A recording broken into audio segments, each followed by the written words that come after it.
Pensa só numa situação. Uma província brasileira, em pleno século XIX, vê sua economia explodir. Mas, ao mesmo tempo, sua principal mão de obra começa a desaparecer.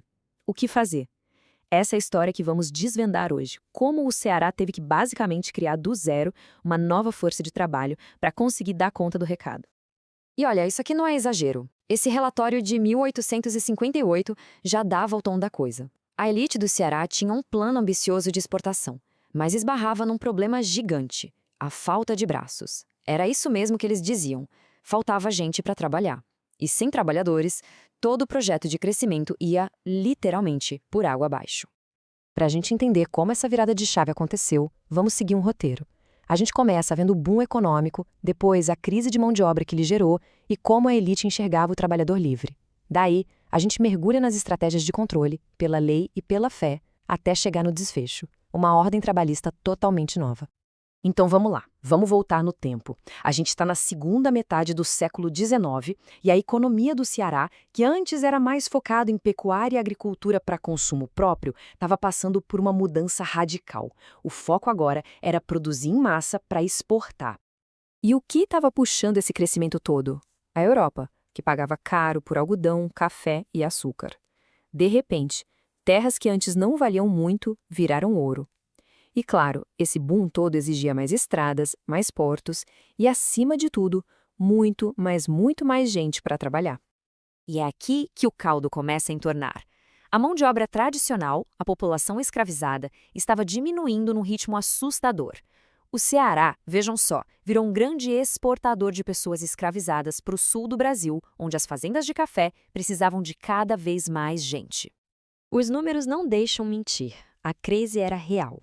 Em menos de 40 anos, a proporção de escravizados na população caiu pela metade e continuou caindo. Para os grandes fazendeiros, o recado era claro: a fonte de trabalho deles estava secando, e rápido. E se a porcentagem já impressiona, o número absoluto é ainda mais forte. Pensa só, mais de 16 mil pessoas foram levadas embora, bem na hora em que a província mais precisava de trabalhadores. Era uma verdadeira sangria de mão de obra que precisava ser resolvida de algum jeito. Bom, diante desse beco sem saída, sem escravizados e sem conseguir atrair imigrantes europeus, a elite cearense olhou para dentro de casa.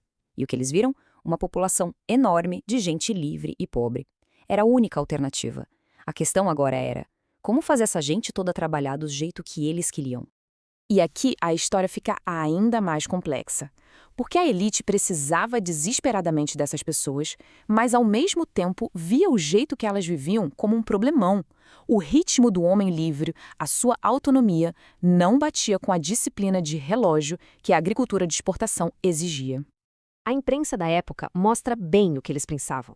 Para a elite, a resposta era simples: o pessoal era preguiçoso. Na cabeça deles, faltava o tal amor ao trabalho, para a província finalmente decolar. Então, o ponto central é esse choque de visões. O que a elite via como preguiça, a análise histórica mostra que podia ser uma forma de resistência a um trabalho pesado e mal pago. O que eles chamavam de vadiagem, na verdade, era a mobilidade de quem estava buscando uma vida melhor ou só tentando ser dono do próprio nariz. Certo. Então, como a elite pensou em consertar esse problema?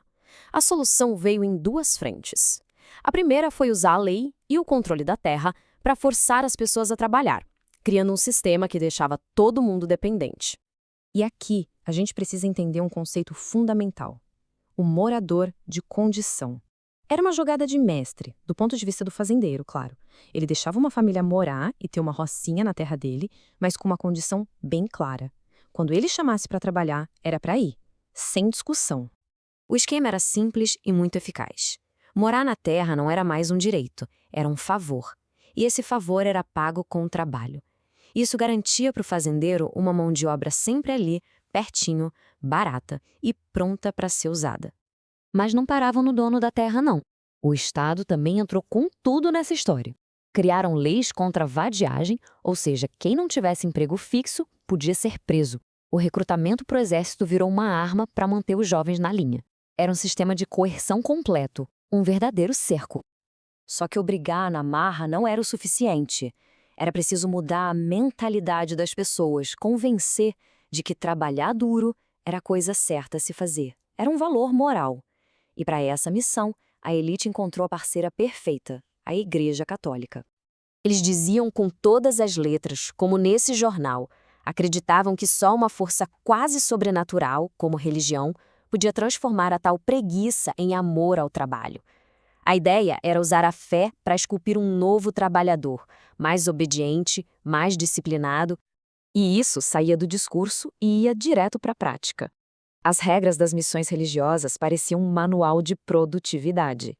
Tinha de tudo: trabalhar com precisão, não perder tempo, não ficar de conversa fiada. Trabalhar muito virou quase uma obrigação divina, um jeito de agradar a Deus. E quem botou isso para funcionar em grande estilo foi gente como o famoso Padre Biapina. Ele rodava o sertão juntando multidões para construir açudes, igrejas, cemitérios. Esses mutirões, no fundo, eram gigantescos centros de treinamento, que ensinavam a disciplina do trabalho em grupo, tudo com uma bênção religiosa por cima. Então, chegamos ao resultado dessa combinação toda de estratégias. E a verdade é que funcionou. A elite do Ceará conseguiu de fato criar a força de trabalho que tanto queria e, com isso, estabeleceu uma nova ordem social e econômica na província. Dá para a gente visualizar o sucesso desse projeto em 3 pilares. Primeiro, o controle da terra, que amarrava as pessoas. Segundo, a força do Estado, que punia quem saía da linha. E terceiro, a influência da religião, que convencia as pessoas de que aquele era o caminho certo. No final das contas, foi isso que aconteceu. A grande massa de gente livre e pobre do Ceará foi encaixada no sistema de agricultura para exportação. Não com bons salários, mas com esse sistema complexo que misturava dependência, medo e fé. Passando o filme rapidinho, então. Nos anos 1850, a economia bomba e a mão de obra some. Nas décadas seguintes, as estratégias de controle entram em ação com tudo. E lá pela década de 1880, o sistema novo já está de pé, prontinho para sustentar a economia do Ceará dali para frente. Essa história toda do Ceará deixa uma pergunta no ar, uma pergunta que vale até hoje. Mesmo sendo um caso lá do passado, o dilema é o mesmo. Como é que a gente equilibra a necessidade de crescimento da economia com a liberdade e autonomia das pessoas? Fica aí a reflexão.